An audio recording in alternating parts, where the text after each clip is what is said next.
Hello and welcome to Box Office Receipts. I'm your host Tyler Callahan, and we got some very interesting numbers to talk about regarding Black Widow. And I'm not talking about box office numbers. But let's get to those first.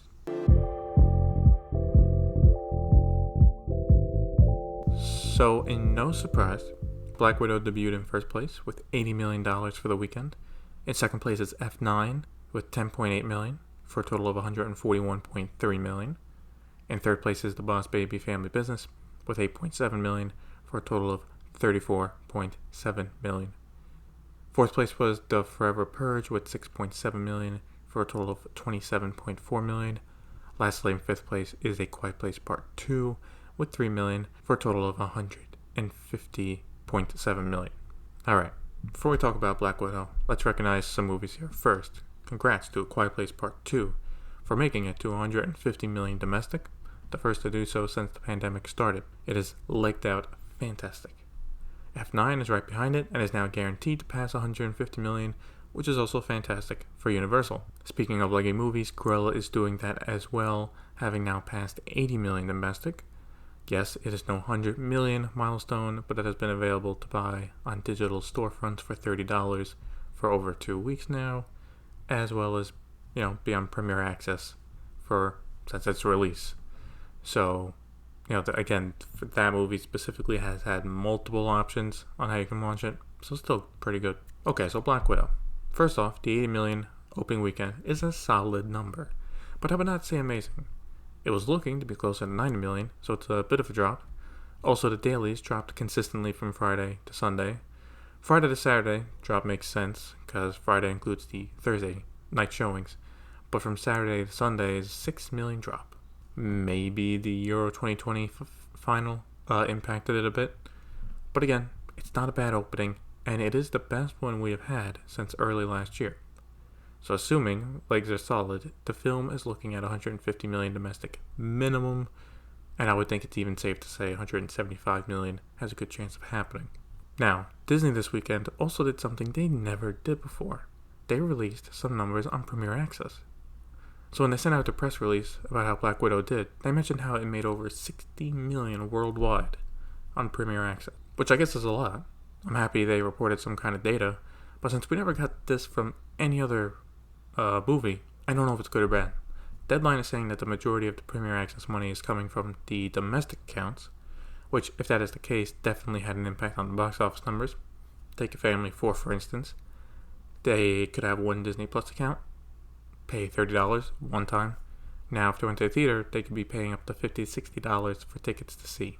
You do this a couple million times, and it adds up. Right now, Disney has not announced any more changes, so Jungle Cruise will be the last movie to release both on Disney Plus and in theaters same day.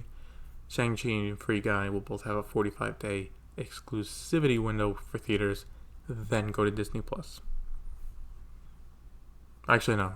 Free Guy's a Fox movie, maybe not directly Disney Plus. Shang-Chi will. I do think Disney is happy with the result, but I also think they realized that under normal conditions, a shorter exclusivity window for movies and then moving to streaming is the way to get the most money. Even looking at the domestic box office, what are the top 2 movies over the past few months? A Quiet Place Part 2 and F9. Both are exclusive to theaters. Now we wait and see how bad of a drop Black Widow will have next weekend. Now let's take a look at China, where it seems it's starting to get some life back into it. Opening in first place was Chinese Doctors with $53.5 million, and second place was 1921, making another $6.5 million for a total of $64 million. Opening in third place was New Happy Dad and Son 4 Perfect Dad. Yeah, it's a bit of a long title. With $5.5 million. In fourth place was Realm of Terracotta, opening with $4.8 million.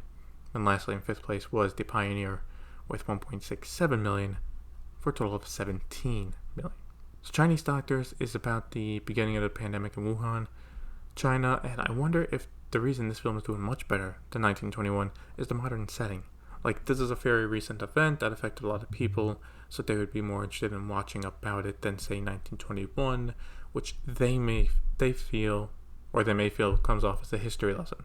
Still, this is better than expected result for the film, and even with half-decent legs, it can definitely hit 100 million, which would be good considering at this rate 1921 might not even make that milestone.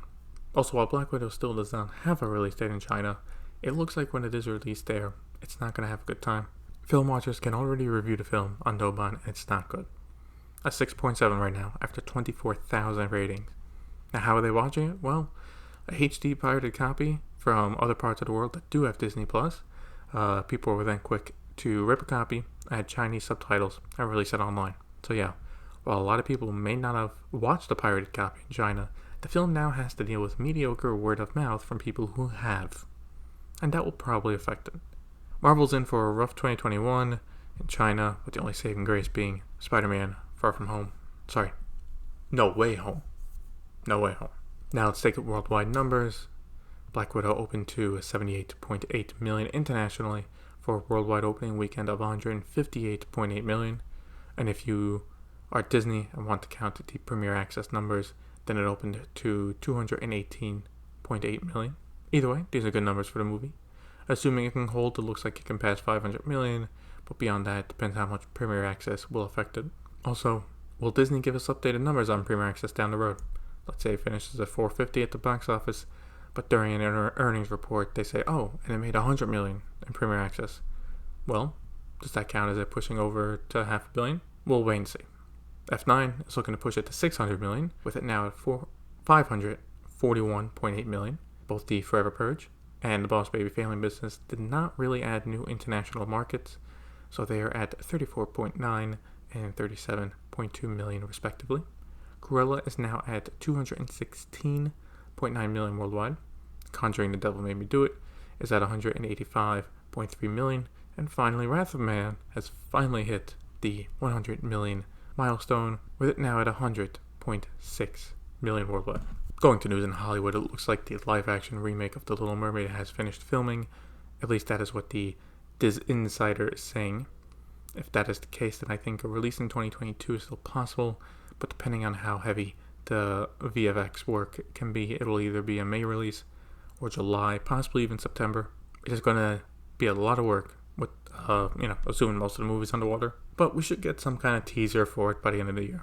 Also from Disney, but more specifically Pixar, we got our first teaser trailer for their next film, Turning Red, which comes out next March.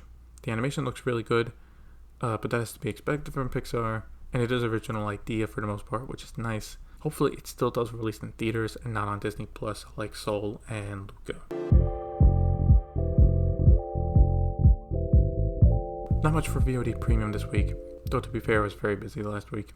We start with Paramount Plus, where they have started their 45-day windows for movies, as A Quiet Place Part 2 is now on the service with no extra charge. So yeah, right now it seems based on how this went, they will keep quiet about the 45-day period until it is on the service, and then they'll advertise that it's there. This makes sense, as you would not want to piss off theaters by basically saying, oh, if you wait this long, you can subscribe and watch. Now, I don't think this will move the needle in terms of subscribers, but I think this shows both studios and theater owners a shorter window, like 45 days, works.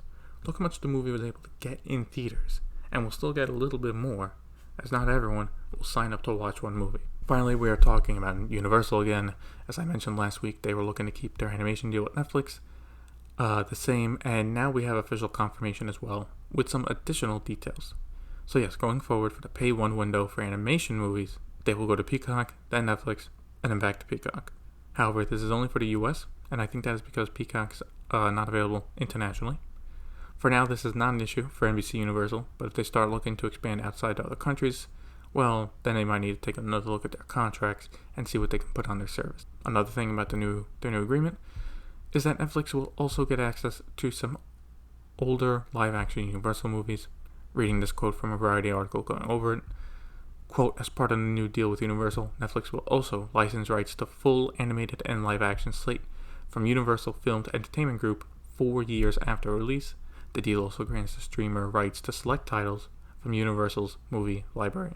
Now, what titles will be included in this was not disclosed, and we will not know likely until Netflix announced them. Netflix accessing the movies 4 years older is not a big loss for Peacock, as no one will be signing up just to watch them. My only concern is hopefully Universal is still able to keep or share some and have a nice catalog of old movies for their service. While new films heading to Peacock first is most important, you need a nice catalog to keep people around. All we can do now is see how Peacock's advertised and how the company talks about its subscription numbers going forward, because post-Olympics, the streaming service is back to standing on its own. No special event or big studio movie like The Boss Baby to carry it. And that'll be it for this week's episode of Box Office Receipts. Question for the episode is, have you seen the Turning Red trailer? What do you think of it? Let me know on Facebook. Thank you for listening. See you next time.